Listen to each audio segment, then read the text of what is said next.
Hello everybody, Trent Suing.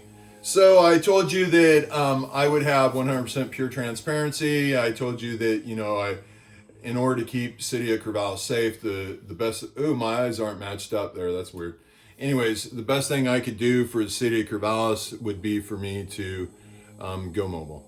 The City of Corvallis Police Department does not want to defend me or protect me at all. They actually have been concentrating on trying to prove that I'm lying. Good Samaritan Health Services, you guys know hands down, I can't trust them. Benton County Health Department, you guys know hands down, I can't trust them.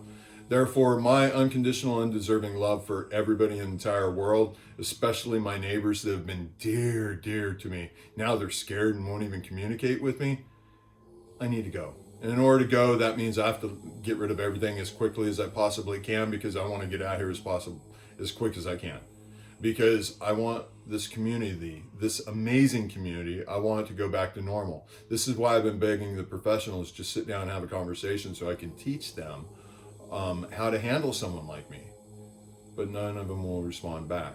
But that's okay. I have family. It's not the family you think. It's not the Suing family. It's not my children. It's nothing like that. No, it's the people who are connected with their God. The people who have had enough sacrifice in their life that they've learned that they don't want anybody else in the world to have to go through what they've gone through. That's exactly what I did. And my family, by the time I'm done, will consist of 108.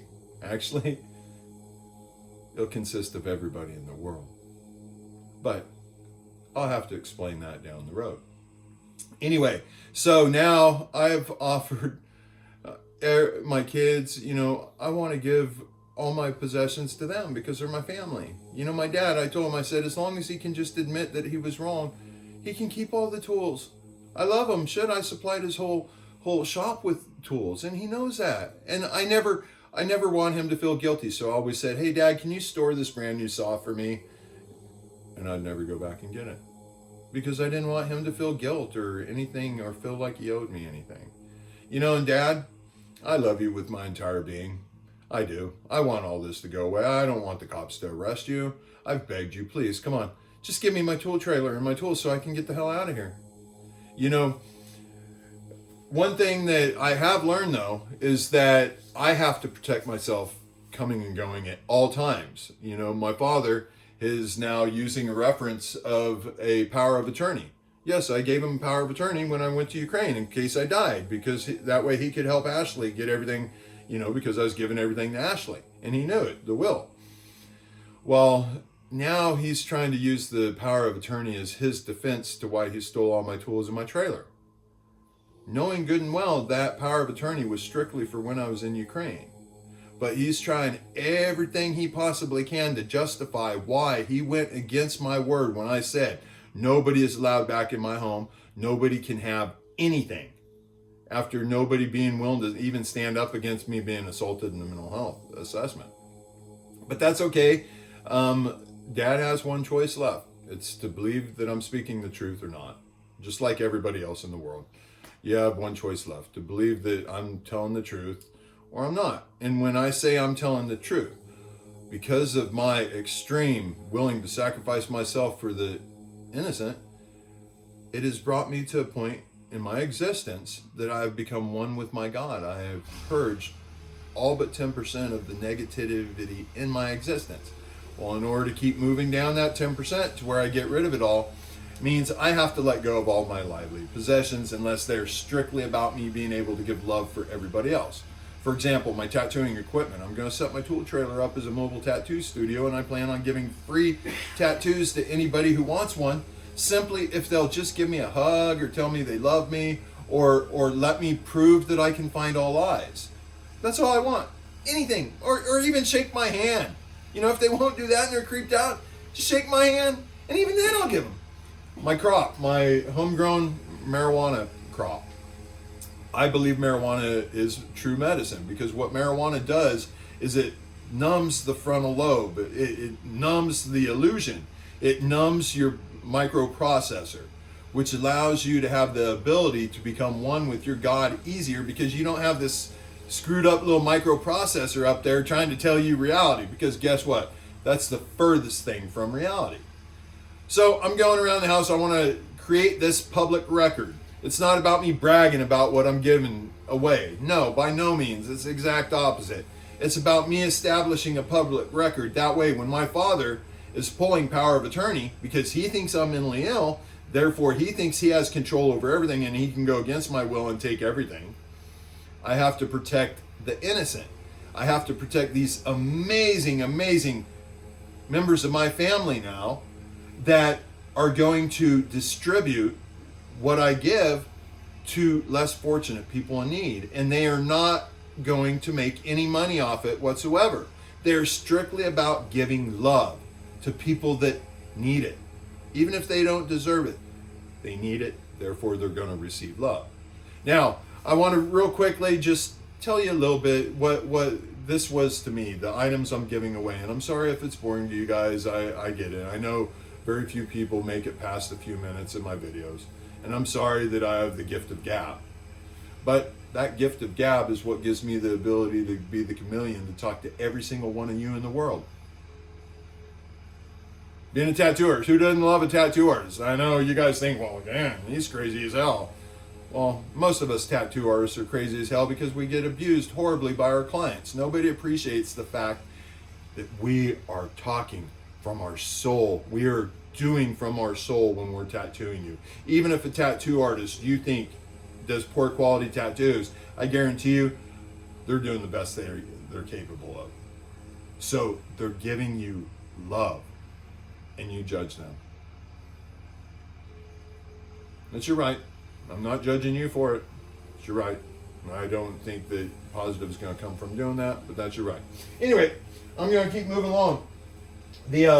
If you see me wearing a glove, it's because some of the things have been. Ooh, man, my eyes look.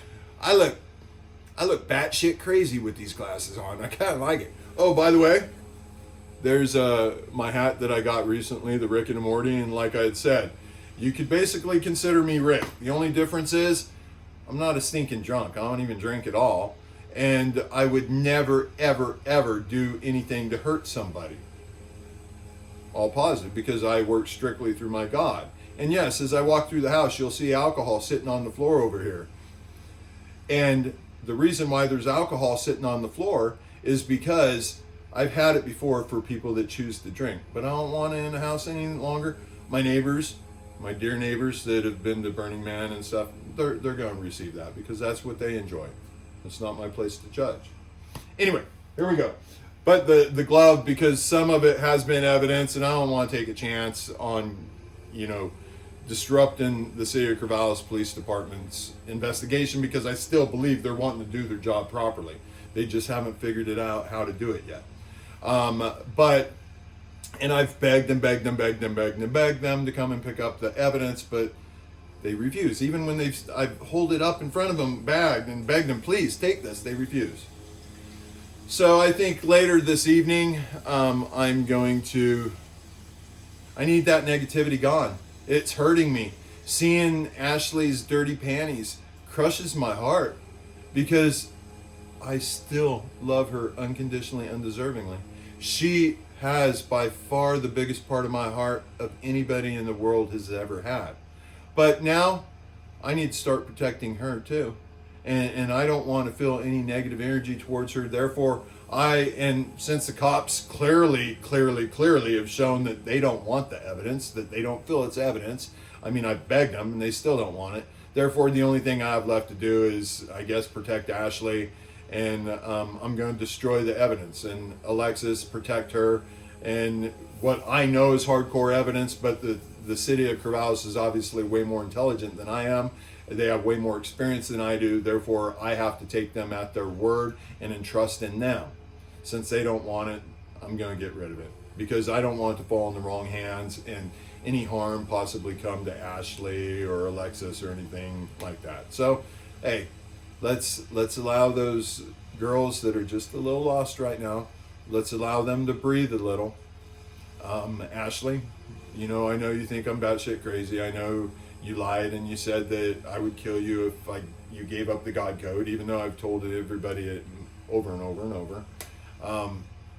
I still love you with my whole entire being. I still feel that you're my feminine half. I know that we can't be around each other until you love yourself, because once you do love yourself, you will know who I am, but you already know who I am, and you're just scared and you don't know how to handle it. And I respect that. When the point does happen that you do want to feel me in your heart again, please reach out to me. You'll know how. I will greet you with open arms. I'll keep a little shorter watch on you though. I will have to feel that you're speaking the truth instead of assume that you're telling me the truth. But that's okay. I mean, that's what we should do with everybody. Why would we ever assume something? Why wouldn't we feel it in our heart? Feel it one with our God? Because that's the only truth in this world, is the truth between you and your God. Anyway, blah, blah, blah. Okay, so moving along. These are some of the pottery. You know, I did 2 years of pottery over at the amazing OSU pottery, anyways, kiln. They have an amazing, if you get a chance, you really should go there. It's so therapeutic and it's so healthy. So there's some of my pots. Oh, and then this saddens me, but unfortunately my youngest daughter, Bridget, her and her husband don't want to talk to me, don't want to have anything to do with me either. So I can't take all this stuff with me. I'd love to give it back to the people. I'll take these goofy ass glasses off. Anyway, so yeah, the reason why, if you guys don't remember, the reason why I'm wearing those glasses is because my eyesight's getting better. So I can't wear the trifocals that I was wearing. Now I'm just wearing reading glasses. And what's weird is even those are getting, I'm having to, take those on and off all the time because it's not working right. But anyways, my beautiful, amazing, so intelligent youngest daughter, who I know will end up being the lead of all the medical industry someday once she believes in herself and her God. Anyways, she had made this gorgeous cup for me. I love it so much. It's always been dear to my heart. She also made this adorable, adorable cup. I miss you, Bridge. I understand. I mean, I love you. Remember when I was pulling you off the bottom of the lake and we made eye contact as you were outgassing? I'm still with you, girl. I know that you're scared, you don't understand things right now, but someday we'll be back together and you'll know who I am and you'll believe in my love for you. It'll all work out to the positive. And then we have my drawings. So this one here was one of my drawings that I had done. I took an art class on how to draw. And what this was is a local wall downtown by what's referred to as the Peacock Barn Grill. And this was spray painted on a historical wall. To me, it had such extreme significance because one, spray painting on a historical wall like that, really? But two is what it says, because I could relate, because it is a wicked, lonely life. Also too, the misspelling of it, and yes, this is a drawing that I do, I replicated it. The misspelling of it, it shows that the person that did it probably doesn't have the highest education. Therefore, that's part of the problem of why they would feel they are alone, because I felt I was alone. And that's why they would spray paint on a brick wall, because they probably have some ancestral hurt that's carried on through time. So, hey, but I respected it and I loved it and I could feel with it. This is being given away to someone who needs it. Next is, this is the first time ever using any form of color. I always stayed away from color because of construction. Had a client that asked me what color I thought would look best, and I said, and then she hated it and I had to paint it for free again to change it. But anyways, this is a direct representation of my heart. First time ever using any color, and you can see how cautious I was because, yeah. Anyway, so to me what this represents is that's my heart. Look at all the water that's flown. Look at the erosion that's taken place in the mountains from all the trauma that my heart has suffered from people not listening, believing, seeing, whatever my illusion told me. Notice all the turbulence at the bottom of the water. Notice this area. The only way one can get to my heart is it's a risk. They're going to have to climb through here, go around and get over to the waterfall. But if they do, I assure you, it's the most beautiful thing you could ever imagine. All you have to do is believe that you'll make it, and I'll protect you. But anyway, notice the crack. Notice the little bit of life growing out of stone. To me, I didn't even know I knew how to draw. You guys probably still think I don't know how to draw. But that's okay. It was just me, my heart, my love. And it's important to me that somebody gets this that's willing to love me for who I am. Next, second drawing in my life.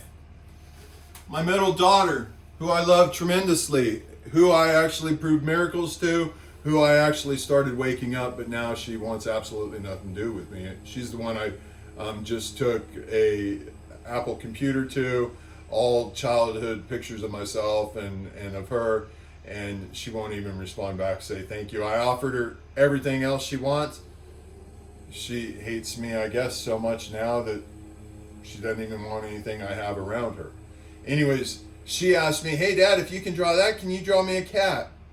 So this was the first time in my life I ever tried to draw a face or an animal or anything. So, Kelsey, I'm sorry that you decided you didn't want this in your home, that you didn't have the room for it. I'm sorry that it wasn't good enough and that you're kind of embarrassed about it. I get that. You know, hey, I understand. I don't judge. I don't blame you. Next.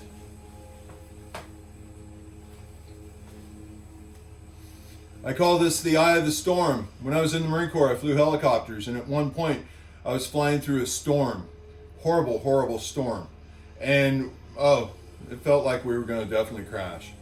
And once I got to the center of the storm, this is exactly what I saw, minus the eye. And that eye is actually my eye that I drew of myself.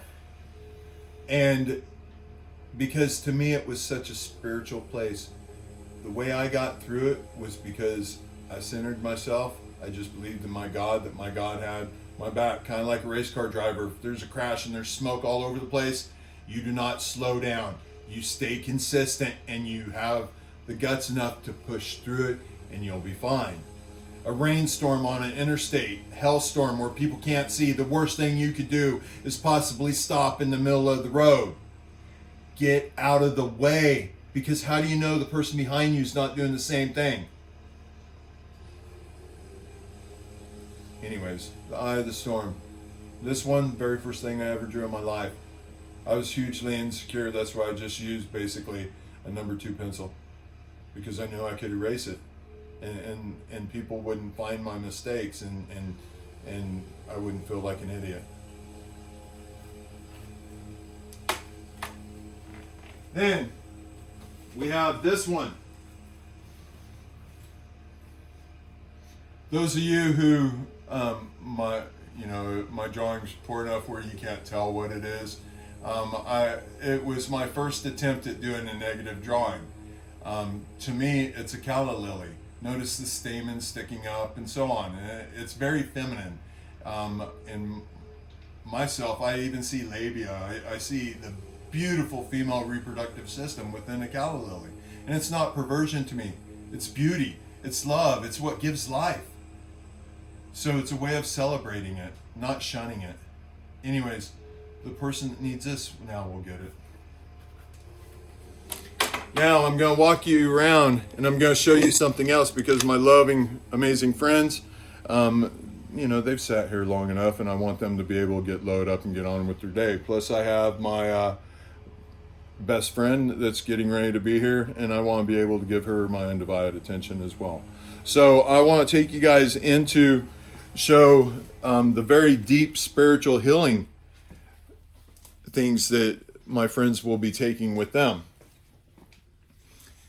They will be taking my childhood toys that were handed down from my uncle. They were his childhood toys. My engineering bridge that doubled the OSU's state or official record, doubled the weight capacity. and still kept going, but I asked him to stop, so I had a souvenir. My Buddha representational stuff, because to me, Buddha represents work through your shit. Then we get over here to my healing crystals, my meteorite, everything that has given me strength, everything that has give me the ability to feel love for my God.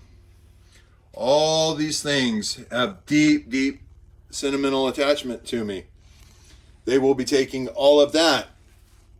And anyway, it's important to me that this stuff, if you guys could follow me, please, and then we'll go back and I want to introduce you. Anyways, it's important to me that nobody receives any money from this stuff. Because, hey, one thing the universe has always done for me has always seen to it that I've had way more than enough. I'm going to turn the camera on you guys. Are you okay with that? Yeah. Okay. I'd said before that my memory, when in my consciousness, and I've been referred to as manic. Well, okay, I can understand why someone would think I'm manic, or I can understand why someone might think that I have grandiose delusions or whatever. Well, yeah, I mean, I understand if you're looking for the negative, why you'd say that. Why wouldn't you look at the positive? Why wouldn't you look at, wow, this human being has a very active brain. This human being is willing to sacrifice himself strictly out of love for everybody else. And so I would like, and like I said, my memory is shit because I don't need to worry about. Why do I need to worry about what I had said? Because I always speak the truth. Never I forget what you said when you speak the truth. Anyway, I would love for you to meet my dear family members. These two individuals are two of the kindest human beings on earth. You know why? Hey, they've screwed up in their life. They know they've screwed up in their life, just like I have, But what have they done? They've sacrificed the rest of their life trying to help the people in the world that need it the most. They get abused from it. They get cut down. They get seen as something less. But yet all they want to do is help other people not feel the pain in their heart that they felt in their hearts. This is why these two people are who will be giving away the most sentimental items that I have. Because I trust them. And I know that they are capable of finding the right people that it should go to so that they can feel love and they can feel healing in their hearts. They're both prior clients of mine. If you two would please show your tattoos. Why don't you go ahead and come on in and brag it up a little. Your skin's probably dry as hell too. Spit on it. Wipe some spit on that. Show it off, man. Anyway, and what do you also do? George? I am a peer support person at Chance in Albany. I was a professional boxer. I am one of the head officials in amateur boxing in the United States. Yes, he is. Quality human being. There you go. I'm Rosalie Evans. I am his wife. And this one, well, these are hard to show. There's my favorite, my chameleon. Oh, that's so ironic. I hadn't made that connection because I refer to myself now as a chameleon because I have to be to get along with everybody in the world. I think we all do. Wow, that's amazing. I love it. So let's go ahead and step back a little bit so all of us can get. I'm going to stand behind the two of you. Okay. There we go. Let's go forward. I'm a little taller than they are. A lot. A lot. Wow. Anyway, it seems like I'm getting taller. Hey, stand up, you guys. We are. I'm gonna put my butt down. All right, there you go. All right. So these two friends have been gracious to me. You know what? They didn't act like they felt I was mentally ill.